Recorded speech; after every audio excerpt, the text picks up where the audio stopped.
Welcome back to the Principles of Training. Today we're going to talk about the principle that I call they need to know the answer before you ask the question.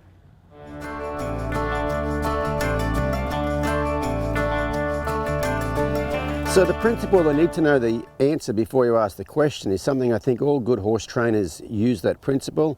Some of them may not even know that they're using that principle. They just know there is a certain order of techniques that you do things in, but and it sounds like a very strange thing to say. They need to know the answer before you ask the question. And people will say, well, if you only ask them a question they already know the answer to, how do you start with a young, untrained horse and train it if you're only asking them to do things that they already know how to do? So I'm going to get to that in a bit, but right now I want to talk about a couple of instances where we use this in everyday life. And for any of you married men out here, you know this one perfectly well. If you're married, at some point in time you had to do this, and I guarantee you were 99.9% sure, hello Bundy, you were 99% sure that they were going to say yes before you even went down on one knee. What you don't do is meet a girl and think, this is the one for me, and on the first date, kneel down, ask her to marry you, because you are going to be deemed a weirdo and a creep and stuff. But if you wait till the time is right and you know they're going to give you the answer, then it's no big deal. Then it's quite easy, and you ask them the question and the answer's already going to be a yes. That's one example where we use it in everyday life. Another one would be like teaching kids to maybe write the alphabet. When a kid is little, you start teaching them how to say A, B, C, those sorts of things. And by the time they get to kindergarten, they can probably sing the alphabet song. So if you think about teaching kids how to write the alphabet, in the morning we sing the alphabet song. A, B, C, D, E, F, G. They do all that stuff. They do that every morning, okay? And in the afternoon we start colouring in with crayons. And what they're doing when you're colouring in with crayons is you're starting to teach them, or maybe even finger painting before that. Just take your fingers and put some paint and put it on the paper. Every kid can do that. They can take their hand and put it on some paper. So they know the answer to that question, don't they? Then once they get the idea of putting on the paper is a good idea and not on your friend and not on the wall, not on the table, then you'd probably start in with crayons. A couple of weeks later or a week later, you'd start in colouring with big fat crayons, and they're easy to hang on to. It's still challenging for a little kid to hang on to that crayon, but it's a lot easier than a thin pencil. So you start out with a big fat crayon, and in the mornings, of course, you're singing the alphabet song, A, B, C, D, and in the afternoon you're colouring with crayons. And then in the mornings you're singing the alphabet song, and in the afternoons you start colouring in with coloured pencils or smaller crayons that are smaller, and they require more manual dexterity to hold on to them, okay? Then once they can do that, then you might start giving them a lead pencil and start teaching them how to draw round circles and straight lines. And by the time you start to work on asking that kid to actually write the alphabet, they know the alphabet, they know what all the letters look like, the uppercase and the lowercase. You've been working on all that. They can hold a pencil and they can draw round circles and straight lines. And so the first day you say, okay children, we're going to start to write the alphabet. Now a capital A, okay, you probably got the paper with the lines on it, like those lines in my fence right there. Okay, so it's like on the paper you've got your top line, your middle line, your bottom line, and you say, okay, so we're going to write a capital A today. Now we all know how to write straight lines, and we know what a capital A looks like, so you're just going to take your line from here and go down to there, and then take another straight line from here and go down to there, and then you're going to draw a line across there, and there you go, there's a capital A. Now we all know how to do a small a, don't we? It's a round circle with a straight line next to it, and we all know how to do round circles and straight lines, so you do a round circle and put a straight line beside it, and there's an A. And so if you think about it, if you're teaching your kids right, by the time you ask them a question, they need to know the answer. It's just like if you were teaching them, or when you were teaching them mathematics, okay? First thing they learn to do is count, okay? And they don't learn to count to 10 first, they can only count to 1 first. And then when they can do 1, then you're 1, 2. And then you can do 1, 2, do 1, 2, 3, you just add a little bit more. But by the time you start working on addition, they can count well. So the first time you say to a child, what is 3 plus 3? They go, I don't know. So you think you'd be asking them a question they don't know the answer to, but they do know the answer to it, okay? They know how to count to 6.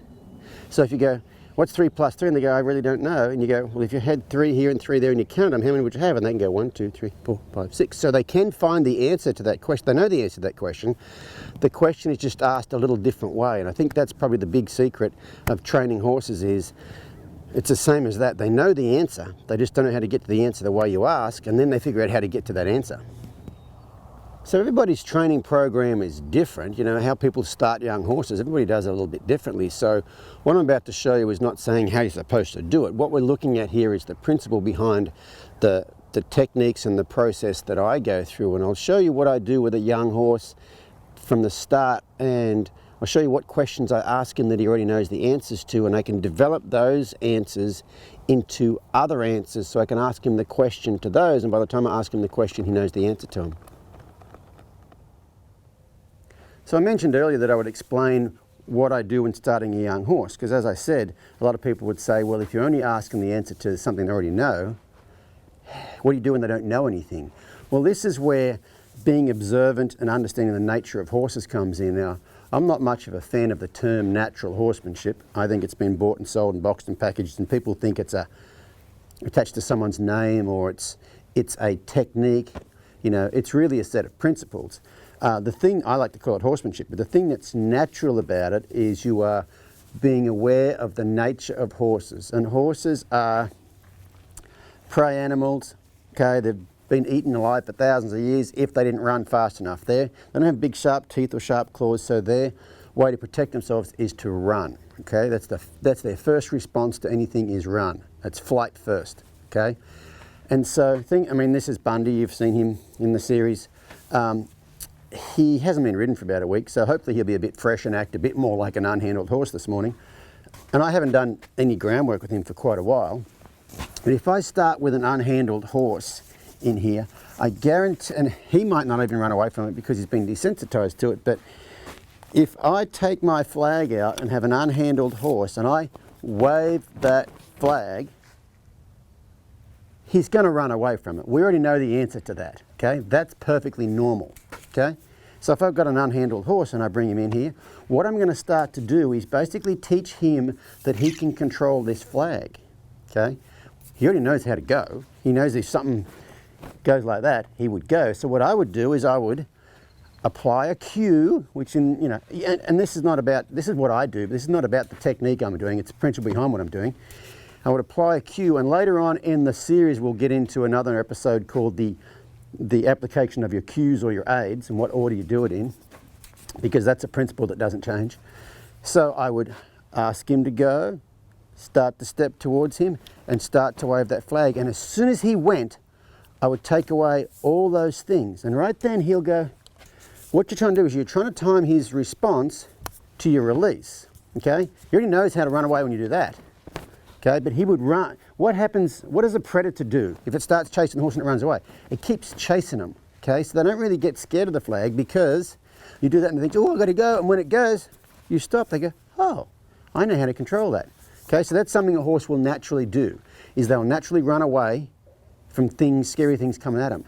But another thing a horse does without us having to teach them to do it, and we use that to our advantage, is they tend to, anything that's interesting looking, but not a threat, not approaching you, they tend to look at it and go towards it. If you've ever seen a plastic bag blow through a pasture, like if you just look at these horses out here, these are my next door neighbour's horses over there, they're out in a big old pasture.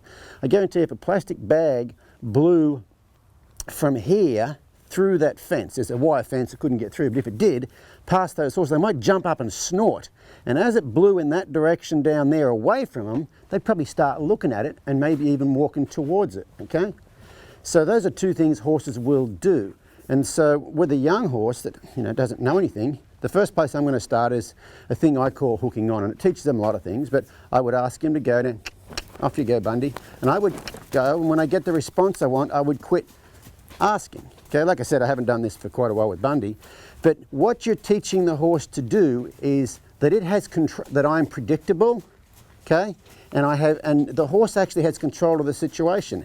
If I do this and the horse didn't speed up, I would do this till the horse sped up, and then I would stop doing it, okay? Very, very predictable. Once I got him going forward, okay, so using something they already knew, now I've got to get him to stop and go the other way. So, what's something I already know how to do? What I would do, and he's going to do it quite easily, is I step over here and start to go backwards, and he knows how to do that, but I step over here and start to go backwards, and they will tend to draw towards you. He's doing a little more further along than what a horse would when you first started, but so all I'm saying here is, see right there, I kind of stepped backwards and he came in.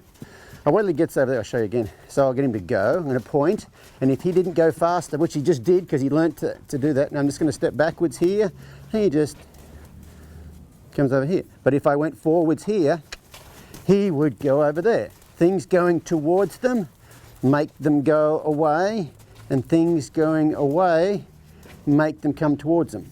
Okay, now that's a bit more refined than what a young horse would be on his first time in here, but when I start handling a young horse, those are the two things they already know, or that I know they know, and I'm going to use those to my advantage. But that's with a young horse that may have been handled and knows some things. But what about an unhandled horse that if you go anywhere near the pen, they run around frantically? Well, I wouldn't be doing that, would I? I've got too much drive and not enough draw. And so let's go back a few episodes, and the episode called Do the Opposite. I want to do the opposite. I want to get them to where they wanted to come to me. And so one way I've seen people do that to really good advantage is, oh, Bundy, no, you don't need to be eating that. I'll show you something. See how he has a tendency, here we go. See he's got a tendency to do that, pick things up with his mouth? Well, we'll get to that later. But that's something he already knows how to do. So if you had an unhandled horse that was scared to death of you, what you could do is go with something that they know how to do, which is eat. Okay, they all know how to eat.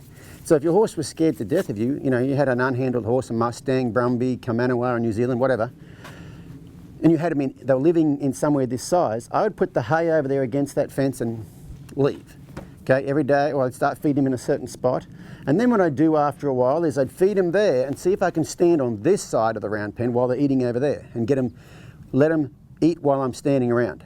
Okay? Then what I'd do is I'd move their food to here and let them eat while I stood around. Then the next day I'd move it to here and let them eat while I stood around. Then just put it here while they eat while I stand around, and eventually get it to where I can put the hay there, they'll eat it, and I can stand out there. And then the next step from that would be I would just put the hay out there. I'd bring the hay along, and I guarantee you, this might be a couple of weeks, I guarantee you by then, that horse sees you coming, hey, where's the hay? This guy's a good guy, he doesn't do anything to me. He brings hay, and they come over and they'll stand here. There's my crazy cat. They'll stand here, and then you could pull pieces of hay off and feed them through the fence. That might be a place to start. I'm not saying that's the only way to do it. He's gonna, watch this, he's gonna probably chase that cat around. That wouldn't be the only way to do it, but that's one way to do it. Okay, but you're starting out with something they already know how to do, which is eat. Okay, and you'd use that, and you'd work your way along from there. So recently I did my 2016 Christmas video, and it featured me giving my Christmas message while Bundy here walks over to a, Americans call it an ice chest, and Australians call it an esky, New Zealanders call it a chili bin, but he nudges the lid off it and picks up a beer out of that, and hands it to me. Okay,